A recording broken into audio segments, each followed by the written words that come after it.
Sir. S. அவசரமா கிளம்புறீங்களா? அவசரம்லாம் ஒண்ணும் இல்ல, ஜஸ்ட் கிளம்பிட்டு இருக்கேன். ஏன் ஏதாச்சும் பேசணுமா என்கிட்ட? ஆமா அத்தா சார், பேசவா? என்ன பேசவா? அதெல்லாம் கேட்டுக்கிட்டே இருக்கணுமா? என்னன்னு சொல்லு. வேற ஒண்ணும் இல்ல அத்தா சார், நேத்து நீங்க கம்பெனி ஆளுங்களுக்கு புது துணி கொடுக்கறத பத்தி பேசுனீங்கல்ல. கறி விருந்து வச்சு புது துணி கொடுப்போம்னு. எஸ். ஏன் உனக்கு வேற ஏதாச்சும் செய்யணும் தோணுதா? தோணுதுன்னா சொல்லு நந்தினி, அதையும் சேர்த்து நாம பண்ணிடுவோம். இல்ல அதெல்லாம் ஒண்ணும் இல்ல.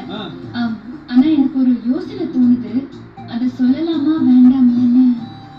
இதுதானே? கம் ஆன் நந்தினி, நீ என்ன வேணாலும் என்கிட்ட சொல்லு. You have all the rights. Okay okay, come on, என்ன தோணுது சொல்லு.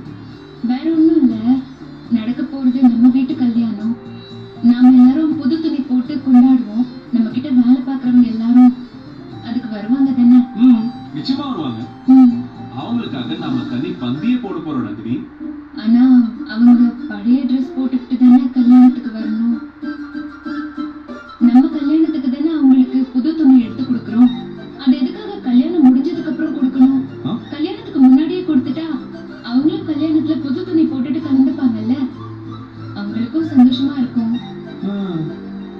கல்யாணம் முடிஞ்சதுக்கு அப்புறம் கறி விருந்து வச்சு கொடுக்கறத கல்யாணத்துக்கு முன்னாடியே கொடுத்துட்டோம்னா அவங்களுக்கு எவ்வளவு சந்தோஷமா இருக்கும். அவங்களும் நம்ம வீட்டு கல்யாணம் மாதிரி நினைச்சு கலந்துப்பாங்க. கறி விருந்து வேணா லேட்டா வச்சுக்கலாம். பிரில்லியன்ட். இந்த ஆங்கிள் நானும் டாடியும் சத்தியமா யோசிக்கவே இல்ல பாரு. Super idea Nandini.